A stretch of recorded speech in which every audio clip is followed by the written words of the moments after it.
11.11% की तेज़ी जो है ये शेयर दिखाता है अपने एक दिन में।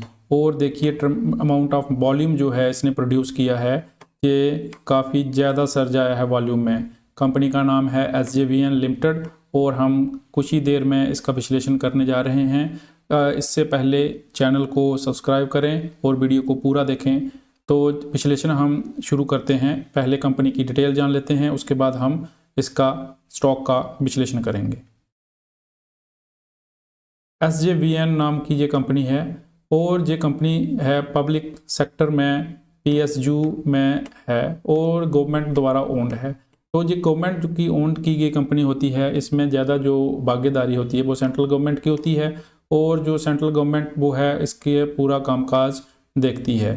तो ये कंपनी का जो ज़्यादातर बिजनेस है वो हाइड्रो पावर जो है वो जनरेट करना है, इलेक्ट्रिसिटी प्रोड्यूस करती है और इसका जो डैम्स वगैरह में ज़्यादा काम होता है क्योंकि उसमें पानी की ज़्यादा ज़रूरत होती है, जिससे ये डैम्स पर इनके प्लांट्स जो हैं वो ज़्यादातर लगाए जाते हैं।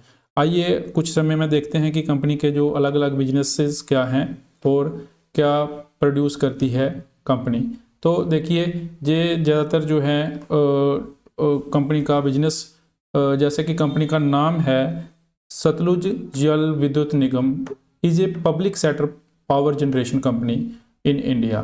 तो जैसा कि हमने पहले बताया आपको, तो पब्लिक सेक्टर जो है primarily owned by the government of India and government of Himachal Pradesh. तो दो गवर्नमेंट्स की इसमें भागीदारी है, एक हिमाचल प्रदेश गवर्नमेंट की और दूसरी जो है वो भारत सरकार की। तो सेंट्रल गवर्नमेंट जो है और स्टेट गवर्नमेंट ये दोनों जो है ये कामकाज इस कंपनी का देखते हैं। बिजनेस में अगर हम देखें कंपनी का कोर मॉडल क्या है बिजनेस का, तो generation and selling of electricity, बिजली बनाती भी है और बेचती भी है। It builds, owns and operates power plants, mainly hydro power plus thermal, wind and solar plants. तो अपने जो प्लांट्स ये बनाती है हाइड्रो पावर ज़्यादातर होते हैं और दूसरे थर्मल भी, विंड भी और सोलर प्लांट्स भी बनाती है। सेल्स जनरेटर इलेक्ट्रिसिटी तो गवर्नमेंट रन डिस्ट्रीब्यूशन कंपनीज, जो गवर्नमेंट द्वारा चलाई जाती हैं कंपनीज उनको ये बेचती है और दूसरे जगहों पर भी बेचती है। Hydro electricity power, SJVN runs major dams and electric stations including नफ्ता Jhakri hydro power station.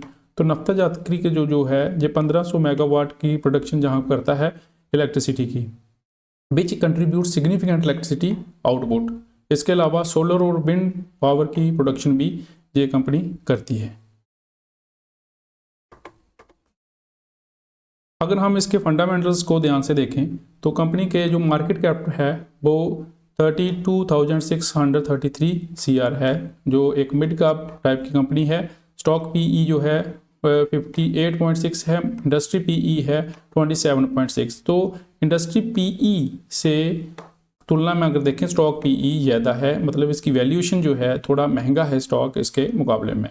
Current price 83 rupees है और उसके साथ बुक वैल्यू जो है 37.1 है। तो 30 अपनी बुक वैल्यू से भी लगभग 3 गुना जो ज़्यादा इस पर ट्रेड हो रहा है अभी। ROE जो है 5.81% है और ROCE 4.91% है। तो ये जो चीज़ें जो हैं ये अपने जो एवरेज लेवल है जो कि 15 से 20% होना चाहिए उससे काफ़ी कम है। तो ये एक नेगेटिव पॉइंट है। इसके साथ ही डेट टू इक्विटी 2.03, मतलब कर्ज जो है कंपनी पर काफ़ी ज़्यादा है। तो ये दो चीज़ें हैं इसके नेगेटिव पॉइंट्स। तो इनको अगर कंपनी इसमें थोड़ा काम करती है तो कंपनी में काफ़ी अच्छी जो है संभावना है। डिविडेंड यील्ड जो है 1.76% की जो देती है और इसके साथ ही अगर हम पूरा विश्लेषण करें तो स्टॉक जो है कंपनी जो है वो एक अच्छी पब्लिक सेक्टर कंपनी है, पर इसमें जो 2-3 नेगेटिव पॉइंट्स जो हैं हमने बताए उसके अगर छोड़ दें तो ऐसे में जो कंपनी जो है वो अच्छी है। आइए अब हम इसका टेक्निकल व्यू पॉइंट जान लें। तो ये है कंपनी का चार्ट पैटर्न। स्टॉक जो है देखिए इतनी अच्छी तेज़ी जो है इसने दिखाई है एक दिन में 11.11% की। तो वॉल्यूम का अमाउंट भी देखिए कितना है, कितना ज़्यादा सर्ज हुआ है वॉल्यूम। अपने जो प्रीवियस कैंडल्स जो हैं उनके मुकाबले जो है वॉल्यूम का देखिए आकार, इस कैंडल का आकार देखिए, और इससे हम समझ सकते हैं कि ज़रूर कंपनी में कुछ ना कुछ मूवमेंट हो रही है। इसमें बाइंग जो है वो काफ़ी ज़्यादा हुई है, जिसकी वजह से जो है स्टॉक का जो प्राइस जो है वो 11.11% तक बढ़ा है।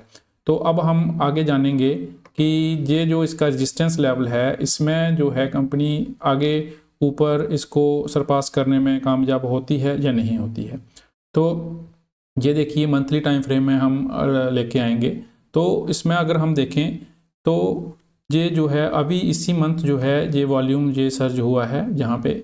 तो देखिए इसमें अगर कैंडल जो है और बड़ी बनती है, अगर इसको इस लेवल को पास करती है तो इसमें फिर जो है काफ़ी संभावना होगी इसके प्राइस में। तो कंपनी जो है देखिए एक ट्रायंगुलर जो शेप का रेजिस्टेंस और सपोर्ट लेवल जो बना रही थी उसमें ये अगर सक्षम होती है इसको पास करने में, क्रॉस करने में, तो एक ब्रेकआउट के साथ अगर अच्छा वॉल्यूम और ब्रेकआउट दोनों का हो अगर, तो कंपनी का जो स्टॉक है वो बड़ी तेज़ी से ऊपर भाग सकता है।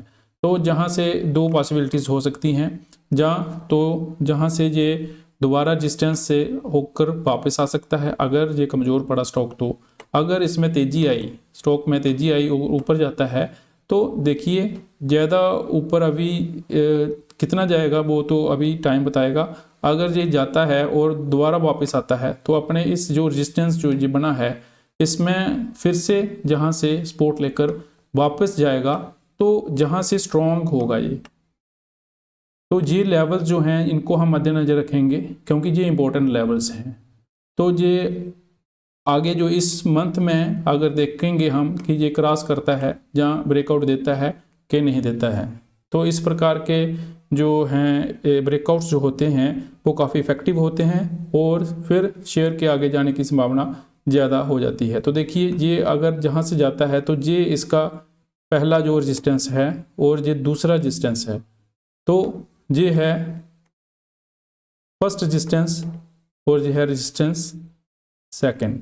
तो जहाँ से फिर दोबारा अगर पहुँचा तो जहाँ से दोबारा रेजिस्टेंस से होते हुए ये वापस आ सकता है, जहाँ इसको क्रॉस करके दोबारा अपने इस लेवल तक ये ऑल टाइम जो हाई है उसके लेवल तक पहुँच सकता है।